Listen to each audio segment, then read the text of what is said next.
नमस्कार, बंजारा बीट्स में आपका स्वागत है। मैं हूं ज्योति प्रकाश खरे। आज हम मिला रहे हैं बुंदेलखंड के एक ऐसे जाने माने शख्सियत से, जानी मानी शख्सियत से जो बच्चों को आत्मरक्षा का एक बहुत बड़ा संदेश देते हैं, सिखाते हैं, प्रशिक्षक हैं। चलिए मिलते हैं संजीव खरे जी से। नमस्कार संजीव जी। नमस्कार सर। संजीव जी, जैसा कि मैंने उल्लेख किया कि आप बच्चों को आत्मरक्षा का भाव सिखाते हैं, उनको एक नए श्रृंखलाबद्ध तरीके से बिल्डअप कर रहे हैं, तो हमारे दर्शकों को आप अपने बारे में पहले तो परिचय दीजिए कि आप ने अपनी यात्रा शुरू कब से की। सर नमस्कार, मेरा नाम सेंसई संजीव कुमार खरे है। मैंने यात्रा, आप मार्शल आर्ट की पूछे तो 2006 से मैंने शुरू किया था। मेरे जो गुरु थे देवेंद्र कुमार, मैंने झांसी से ही मैंने सीखना शुरू किया था। जब मेरा स्कूलिंग टाइम था जीआईसी से, गवर्नमेंट इंटर कॉलेज में, तो स्कूल के ही पास एक ग्राउंड था, वहाँ से हमने शुरू किया था। उसके बाद मेरे जो गुरु थे, उनके गुरु थे, हम लोगों ने उरई कैंपिंग की, फिर दिल्ली सीखा। इस तरह से मैं केरला से जुड़ा। केरला में जाके मैं रहा हूँ, मैंने सीखा है। केरला में किस जगह आपकी शिक्षण हुआ? जो मेरे सर थे वो शिहान साजू पॉल कैलेडी में रहते हैं, एर्नाकुलम डिस्ट्रिक्ट है। वहाँ पर हम काफ़ी टाइम रहे हैं सर के पास, हर साल जाते थे, कैंप करते थे। तो इस तरह से मेरी जर्नी रही है। और टोटल एजुकेशन आपकी कितनी रही? मैं MBIT किया है मैंने, तो मेरी पोस्ट ग्रेजुएशन है, तो इसी के साथ मार्शल आर्ट भी रहा है, पोस्ट ग्रेजुएशन भी रहा है, एज वेल एज मैंने जॉब भी की है। तो जॉब कहाँ की, किस तरह की जॉब में रही? मैं टेक्निकल ज़्यादा रहा हूँ। मैंने MBIT किया है, BCA किया है, तो मैं सॉफ्टवेयर लाइन में था, इम्प्लीमेंटेशन में। तो मैंने BHL में एक प्रोजेक्ट था प्रोक्योरमेंट का, तो उसके सॉफ्टवेयर पे मेरा काम हुआ करता था। तो ऐसे बहुत 4-5 जॉब किए, लेकिन फिर लास्ट में मैंने देखा जिस काम में आदमी का हुनर हो उस काम को करना चाहिए। तो रुझान हो, पैशन हो, कहते नहीं आपका प्रोफेशन ही अगर आपका पैशन है तो उससे अच्छी कोई बात नहीं होती। तो जब मैंने क्लास स्टार्ट किया तो उस समय 1-2 बच्चे आए, उन्होंने इंटरेस्ट दिया और बहुत प्यार दिया और उन्होंने सपोर्ट भी किया, सर आप स्टार्ट कीजिए, अच्छा करते हैं। तो फिर मैंने स्टार्ट किया। तो ओवरऑल मेरा 8 साल का एक्सपीरियंस है टीचिंग का जी। और उसके बाद जब मैंने अपना खुद का क्लास डाला, 2018 से मैंने अपना डोजो बनाया, वहां से स्टार्ट। अच्छा, मार्शल आर्ट में स्टेप्स होते हैं, वो हमारे दर्शकों को बताइए, वो कैसे होते हैं? होता क्या है कि जब आप ज्वाइन करते हैं तो जो बिगनर्स होते हैं उनको हम लोग वाइट बेल्ट बोलते हैं। जो एक बिगनर्स लेवल होता है उसमें टेक्निकल बहुत नहीं होता है, उसमें आपको फ्लेक्सिबिलिटी और स्ट्रेंथ डेवलपमेंट की ट्रेनिंग होती है। तो फ्लेक्सिबल किया जाता है आपको और ताकत देने की कोशिश की जाती है कि कम से कम इतनी स्ट्रेंथ आगे के लिए बिल्डअप करते हैं आगे के लिए। तो जब उसका फर्स्ट एग्जामिनेशन होता है, जिसको हम बेल्ट टेस्ट बोलते हैं, जब वो होता है तो हम लोग उसको प्रमोट करते हैं येलो बेल्ट के लिए। जब वो उसमें पास आउट हो जाता है, पास आउट ऐसे होता है कि आपको जो 4 महीने की ट्रेनिंग दी जाती है, उसके बाद आपका एक ग्रेडिंग कैंप होता है। ग्रेडिंग कैंप 4 से 5 घंटे का होता है जूनियर्स का। तो उसमें आपको सरवाइव करना होता है, प्रैक्टिस से जो आपने सीखा वो करके दिखाना होता है और नई टेक्निक को लेना होता है। जैसे हम लोग कह सकते हैं कि फर्स्ट क्लास में आप एग्जाम देते हो, बस सेकंड क्लास में जाते हैं, स्कूल की तरह इसकी पढ़ाई होती है। इसका जो टाइम फ्रेम है जूनियर बेल्ट टेस्ट का, वो 4 महीने का बेल्ट टेस्ट, 4 महीने का है। इसके बाद येलो बेल्ट आता है, फिर अगले 4 महीने बाद ऑरेंज आता है, ग्रीन बेल्ट आता है, ब्लू बेल्ट आता है, पर्पल आता है, रेड आता है, फिर ब्राउन बेल्ट आता है, प्री ब्लैक जिसको बोलते हैं। इसी तरह से 4 साल की सर जर्नी होती है हमारे यहाँ। कई लोग इसको 3 साल में भी। कौन सा बेल्ट फाइनल? ब्लैक बेल्ट होता है। ब्लैक के ऊपर भी एक कह सकते हैं मास्टर्स होती हैं, जैसे आप देख रहे हैं ये 3 डिग्री लगी हुई है। इसका मतलब होता है डैन। अच्छा।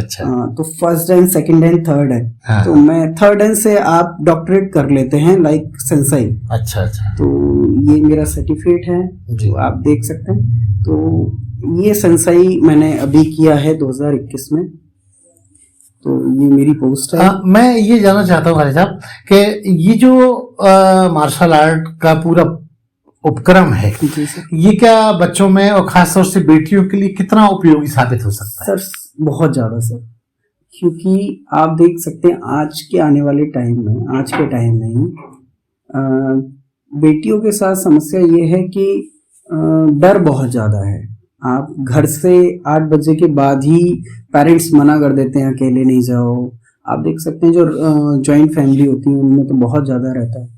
तो दिल्ली, मुंबई हो या हमारे लोकल एरिया में हो, तो बच्चियों में अंदर से भी डर है और पेरेंट्स और भी डरा के रखते हैं कि आप अकेले मत जाओ। आत्मविश्वास को कमी बहुत कमी रहती है और पेरेंट्स भी उसी को और बड़ा कर देते हैं डर हटाने की बजाय। क्यों ऐसा नहीं होता कि हम 12 बजे निकल सकते हैं? गर्ल्स को भी एक जरूरी काम हो सकते हैं। इस तरह की बाध्यताएं हाँ बेटों के लिए नहीं है। नहीं, बेटों के लिए भी हैं, लेकिन बेटे मानते नहीं है। अच्छा, सच्चाई तो यही है। हाँ। तो ऐसा नहीं है कि नहीं मानते तो गलत है। उनके अंदर कॉन्फिडेंस इतना रहता है, आत्मविश्वास इतना रहता है कि ऐसी कोई परेशानी नहीं होगी। लेकिन उनमें भी कॉन्फिडेंस ये रहता है, कहीं वो डरते हैं बाहर अगर आउट ऑफ स्टेट जाएं या आउट ऑफ सिटी जाएं, तो डर तो रहता ही है।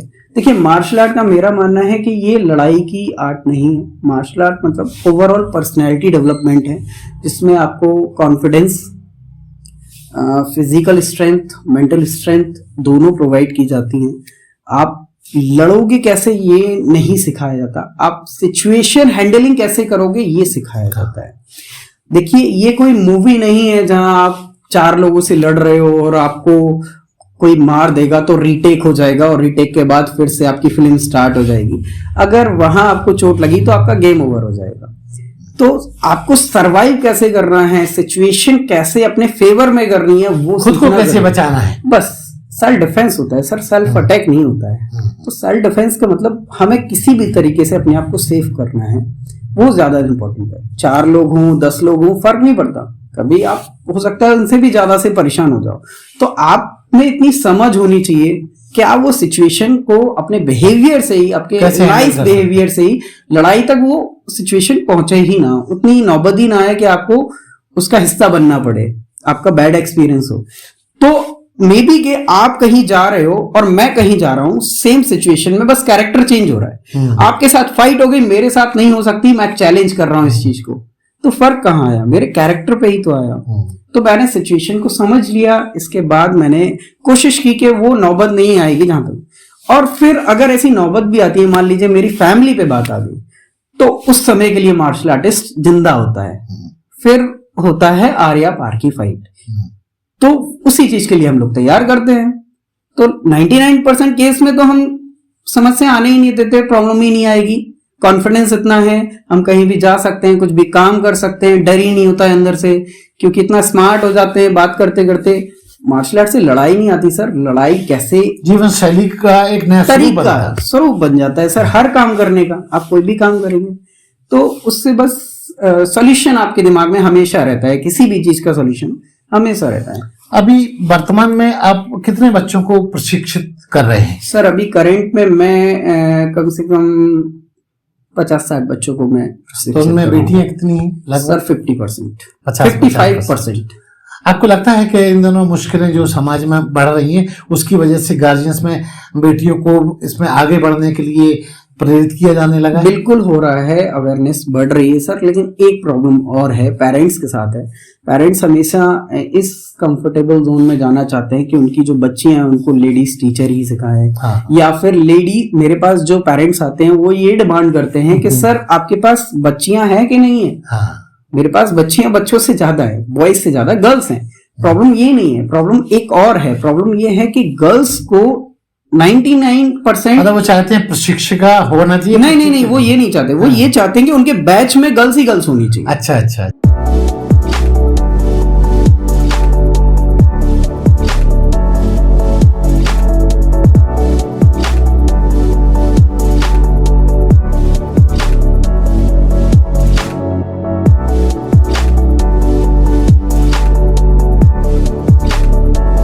शादी विवाह, रिंग सेरेमनी व जन्मदिन के लिए संपर्क करें राधे राधे रेजिडेंसी, बड़ा गांव तिराहा, छतरपुर रोड, मौरानीपुर, झांसी। वो ये चाहते हैं। प्रशिक्षण तो सर मैं खड़ा हूं, क्या तर्क होता है? इसके पीछे तर्क कि वो गलत होता है सर। तर्क तो आपको पता है क्या होता है, आपको भी पता, अगर आपकी बच्ची भी है तो गर्ल्स होगी तो आप समझ सकते हैं कि कोई प्रॉब्लम नहीं होगी, किसी तरह का कोई नहीं होगा, वो अपना अपना सोच रहा है। पर मेरा तर्क क्या है वो इम्पोर्टेंट है मेरे लिए, क्योंकि 99% केस में क्या होता है, गर्ल्स को खतरा बॉयज से होता है, गर्ल्स से नहीं होता है।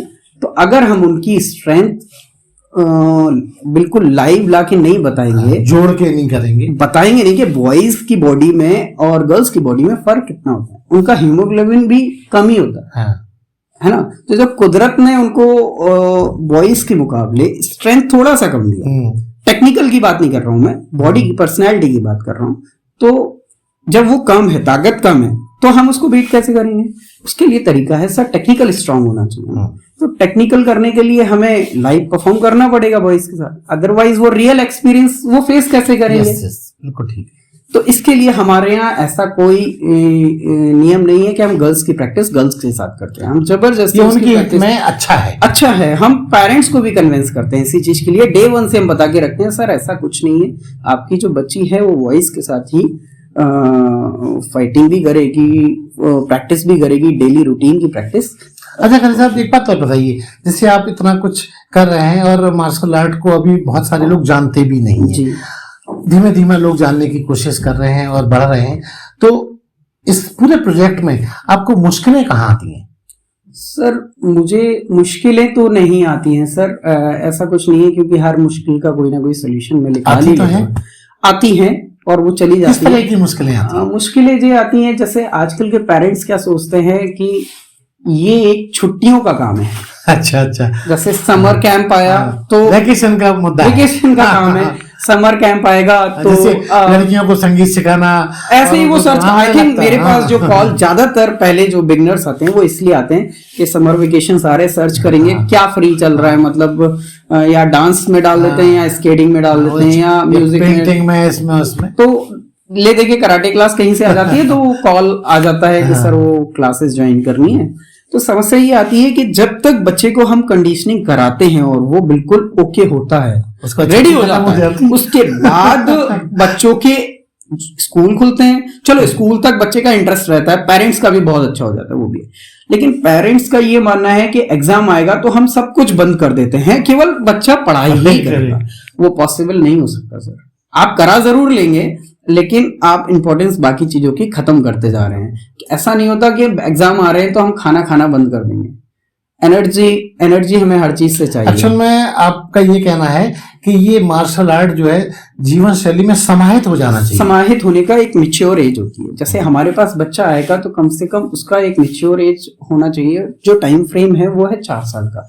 4 साल बाद आप में इतनी समझ आ जाती है एक छोटे बच्चे में, बड़े होते होते सीखते सीखते, कि वो 4 साल बाद खुद ही कैरी फॉरवर्ड कर लेगा अपने आप ही। उसको क्लास आने की जरूरत नहीं पड़ेगी, वो घर पे सुबह उठेगा और सुबह उठ के अपने आप ही प्रैक्टिस शुरू कर देगा और ये वो डेली करने लगेगा। तो आपकी लाइफस्टाइल ही बन गई एक तरह से।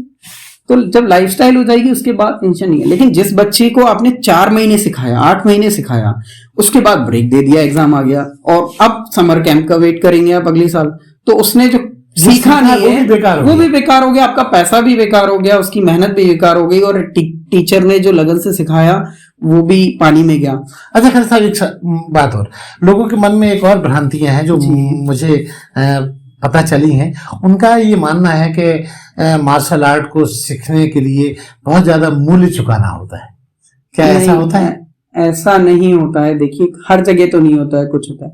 मैं भी बताऊं, मैं भी फीस लेता हूँ नहीं, वो तो एक जायज मुद्दा है क्योंकि काम। मैं इस चीज में मैं सरकार से भी कहना चाहता हूँ कि हम लोग के पास इस फेडरेशन को चलाने के लिए कोई सपोर्ट नहीं होता है। तो जो इंस्ट्रक्टर होते हैं उनके अपने खर्चे होते हैं, उनको सैलरी देनी पड़ती है। तो मैं भी अपने नीचे इंस्ट्रक्टर रखे हुए, 4-5 इंस्ट्रक्टर मेरे अंडर भी काम करते हैं, हम उनको पेमेंट देते हैं। तो एक ऑर्गेनाइजेशन चलाने के लिए, स्कूल चलाने के लिए मूल लगता है। जैसे आप स्कूल में बच्चे पढ़ाते हैं, तो अगर हम लोगों को कोई सपोर्ट रहेगा तो ऑब्वियसली मैं चाहता हूं कि ये मैं 101% फ्री कर दूं और ज्यादा से ज्यादा बच्चे सीखें। लेकिन जब ऐसा नहीं है तो हमको कुछ ना कुछ चार्ज करना होता है। तो ऐसे ही लोग करते हैं, उनका अपना कोई कम लेता है कोई ज्यादा लेता है। सर ये मैं बता सकता हूँ, एग्जांपल दे सकता हूँ कि मान लीजिए आपका फोन है, वो आपके हिसाब से महंगा नहीं है, किसी और के लिए महंगा है, है ना। मेरे हिसाब से महंगा हो सकता है, पर अपना अपना है। तो जिस तरह से फोन है वैसे क्लासेस का भी हो सकता है किसी के लिए मेरी क्लासेस महंगी हो, दूसरी क्लासेस सही।